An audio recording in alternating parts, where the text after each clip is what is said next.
What's up, everybody? It's Ryan, the Friendly Designer, and welcome to another episode of our Friendly Podcast.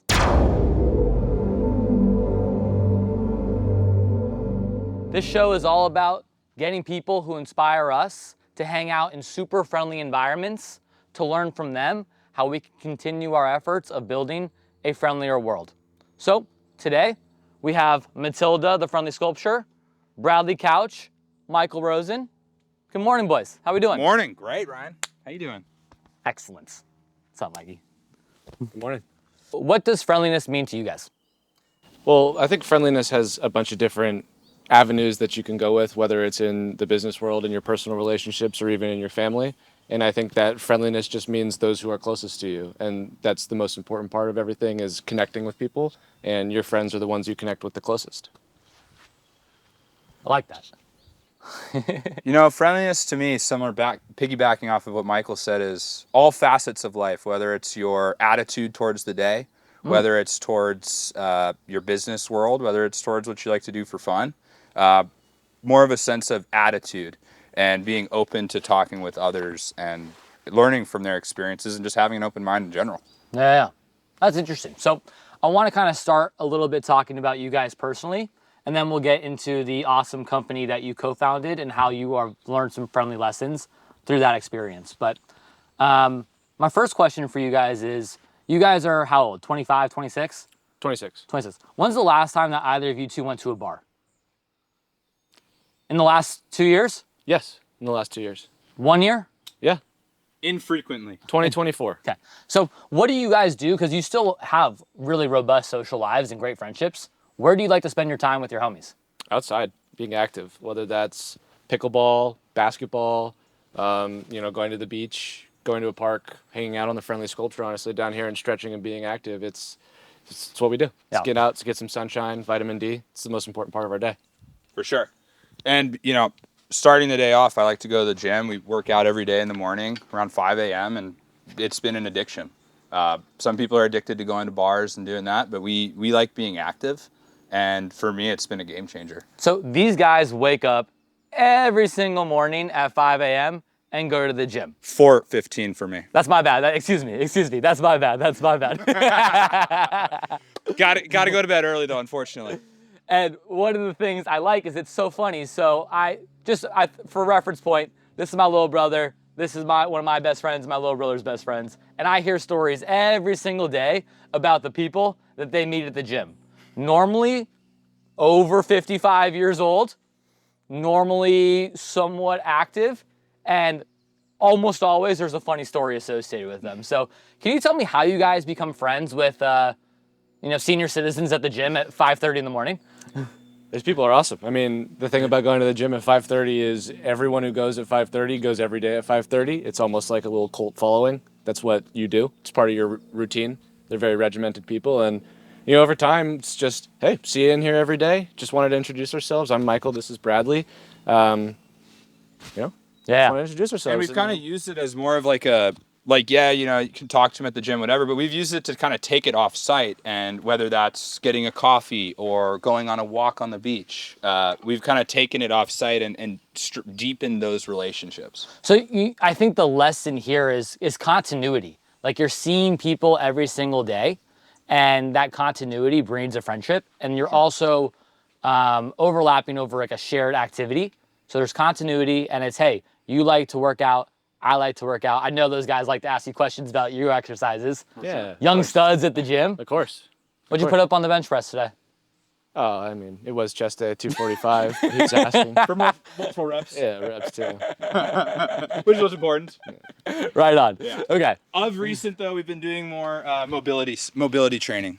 Really? As we're getting older, the body gets tighter, need to switch it up and stretch out. You could say you're being more friendly with your body. That's an understatement. I would say that's an understatement. But not at you're not compromising gains, though. Not at all. That's... Come on, man. Well, That's against my morals, man. So I'm a principled guy. how did you guys become friends? We met at La Jolla Country Day School in 3rd grade. And, ever since then, we've been best friends. And, yeah, I mean, that's a long time ago. I don't really remember. Do you remember? I remember that we hung out there, and there was a situation where Michael injured his leg, and I taught him how to play soccer with the opposite leg, and I think that was kind of the start of it all. So It's true. back when you guys were 7 or 8 years old, you connected over a game and Over a also playing something differently. Yeah. That's right. And it was also active and friendly to your body. You're learning how to play soccer with your non-dominant leg. That's right. And it's funny that, 20 years later, you guys are more or less doing the same shit. It's all the same in a sense. You know? For the record, Bradley's very good at playing pickleball left-handed. Thank you, Ryan.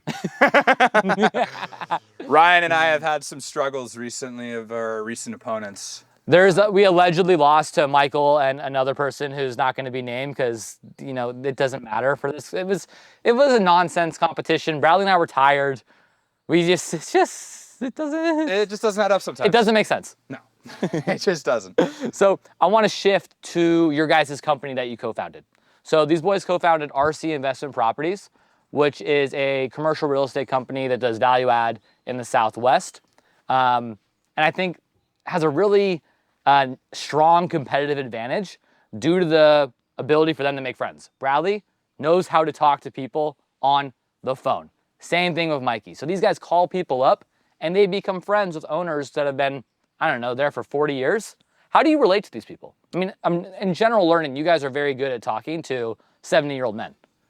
Yeah, I got to give Bradley his flowers on this one. I would say that's his skill set more than mine. I'll walk into his office 9 a.m. on a Tuesday, and he's speaking to, a woman who owns a building, owned it for 40 years, asking her about what she's making for dinner for her family. And, it's all about building a personal relationship with these people because in our business, especially when we're finding, off-market deals that don't necessarily come from traditional routes like a broker or listed on a website, no one's just going to sell you their building on one phone call, and you got to make the people like you. So I'll let Bradley take it because that's really his skill set.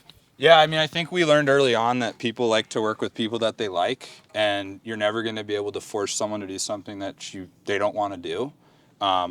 So I don't have a master's degree.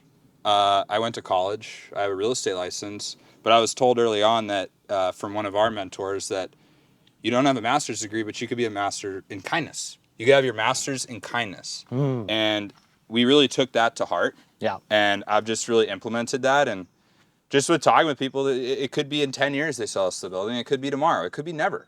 But the fact of the matter is, the more people that you're talking to, and it's just the more seeds you're planting. And that could happen in 2 decades, or it could never happen. And either way, it's fine as long as you're just making those connections.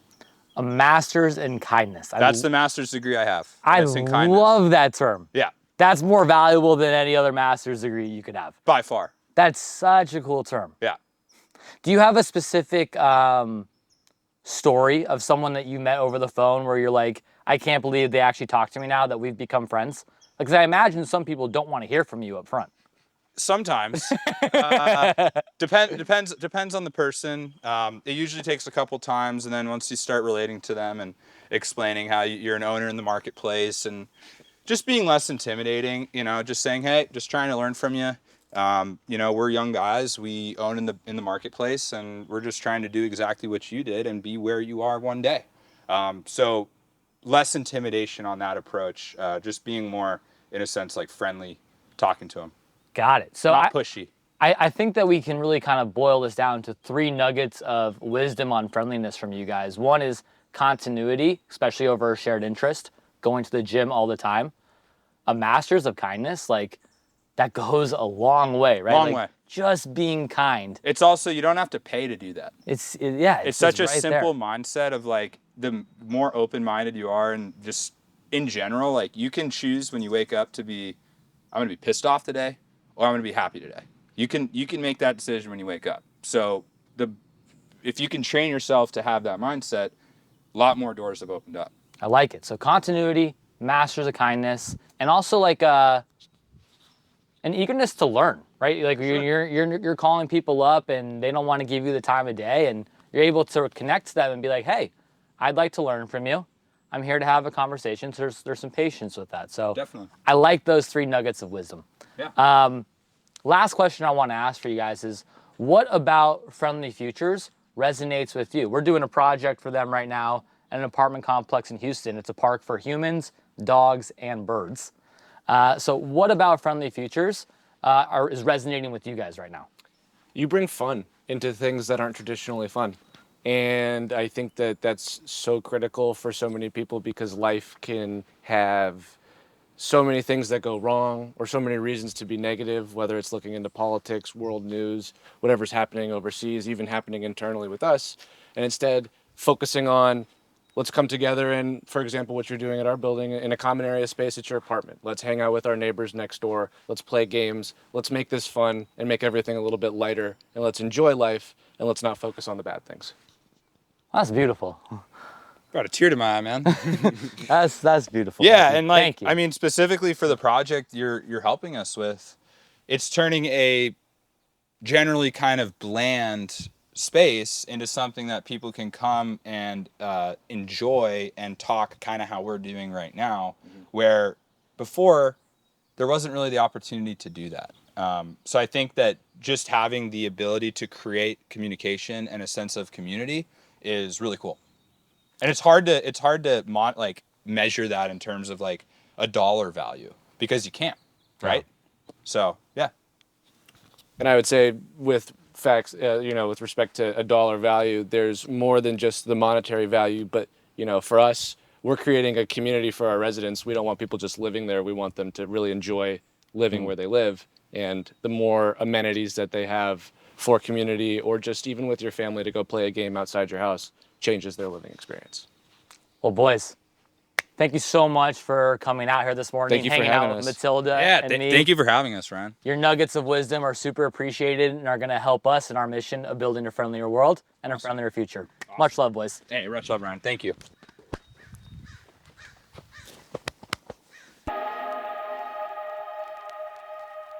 All right, so we did the podcast in San Diego. Now the team is in Houston, Texas. I'm at RC's Montrose property, 19 units, lots of cool stuff. We just completed the courtyard renovation.